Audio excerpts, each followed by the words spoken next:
بسم اللہ الرحمن الرحیم۔ السلام علیکم دوستو، آج ہم ایک کہانی پڑھیں گے۔ اس کہانی کا نام ہے محمود غزنوی اور 5 چور۔ جس کتاب سے ہم نے یہ کہانی چنی ہے اس کا نام ہے ہدہد، 7ویں جماعت کے لیے دوسرا ایڈیشن۔ تو آئیے شروع کرتے ہیں۔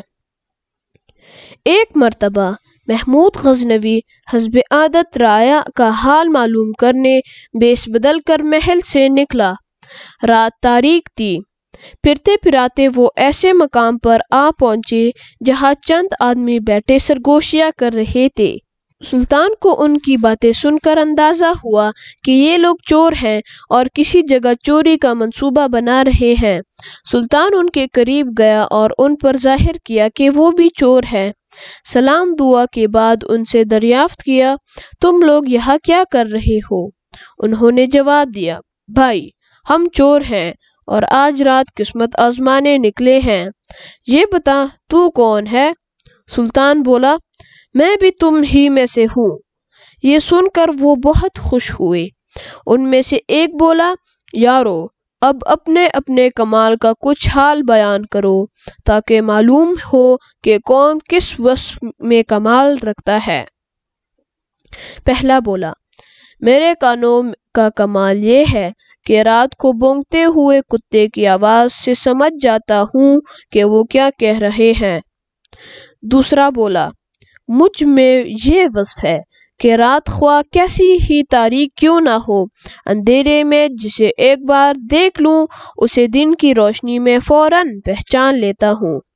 تیسرا بولا، میرے بازو اتنے طاقتور ہیں کہ میں مضبوط سے مضبوط دیوار میں نقب لگا لیتا ہوں۔ چوتھا بولا، میری ناک میں یہ خاص وصف ہے کہ زمین سونگھ کر بتا دیتا ہوں کہ خزانہ کہاں دبا ہوا ہے۔ پانچواں بولا، میں اونچی سے اونچی جگہ پر کمند پھینک سکتا ہوں جو وہی چپک جاتی ہے۔ جب پانچوں چور اپنے کمالات بیان کر چکے تو انہوں نے سلطان کی طرف دیکھا اور کہا، اب تو بھی اپنا کمال بتا تاکہ ہم فیصلہ کریں کہ تجھے اپنا ساتھی بنائیں یا نہ بنائیں۔ سلطان کہنے لگا، بھائی میرا وصف تم سب سے نرالا ہے۔ جب مجرموں کو پھانسی دینے کے لیے جلاد کے حوالے کیا جاتا ہے اس وقت اگر میں اپنی داڑھی کو ذرا سی حرکت دوں تو سب مجرم رہا ہو جاتے ہیں۔ یہ سن کر چور خوشی سے اچھل پڑے اور کہنے لگے، بہت خوب، تو پھر آج تو ہمارا سردار ہے، جو لوٹیں گے وہ تیرے آگے لا رکھیں گے، ہم مصیبت میں پھنس گئے تو تیرا ہنر ہمیں بچائے گا۔ اس کے بعد طے پایا کہ کہیں قسمت آزمانی چاہیے۔ پھرتے پھراتے وہ بادشاہ کے محل کی طرف آ نکلے۔ یکایک کتا بھونکنے لگا۔ جو شخص کتے کی آواز پہچانتا تھا چوکنا ہو گیا اور ہراساں ہو کر بولا، کتا کہہ رہا ہے کہ بادشاہ ہم میں موجود ہے۔ یہ سن کر باقی چور ہنس پڑے اور بولے، گھاس کھا گیا ہے کیا؟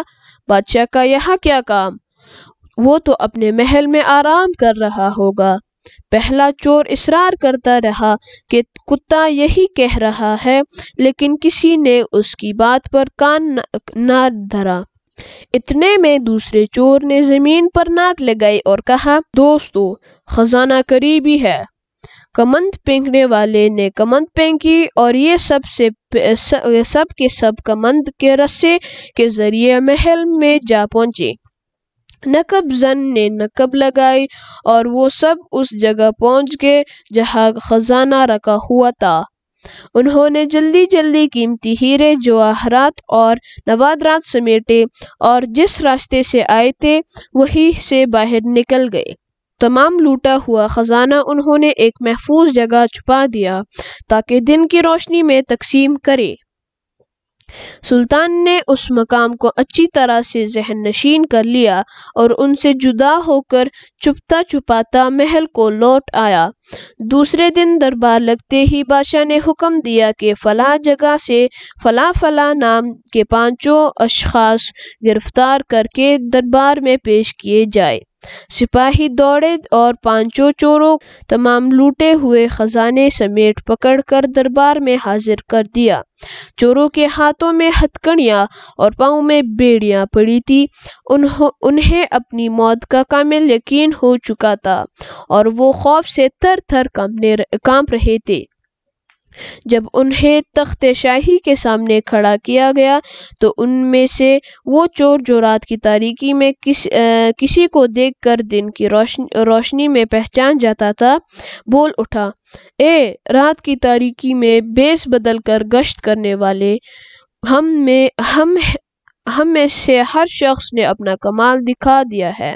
ہمارے ہنر میں ہمیں موت کے دہانے تک لے آئے ہیں۔ اب تیری باری ہے، اپنی داڑھی کو حرکت دے تاکہ ہم جلدی سے رہائی پائیں۔ اب موت کے پنجے سے تو ہی چھڑا سکتا ہے۔ چور کی التجا سن کر بادشاہ بے اختیار ہنس پڑا اور اپنی داڑھی جلادے نے چوروں کو رہا کر دیا۔ وہ سب بادشاہ کے قدموں میں گر پڑے اور ہمیشہ کے لیے چوری سے تائب ہو گئے۔ تو آج کے لیے اتنا ہی دوستو، ہمارے چینل کو سبسکرائب کریں، بیل آئیکن دبائیں اور اس ویڈیو کو لائک کریں اگر آپ کو یہ پسند آئی۔ اللہ حافظ۔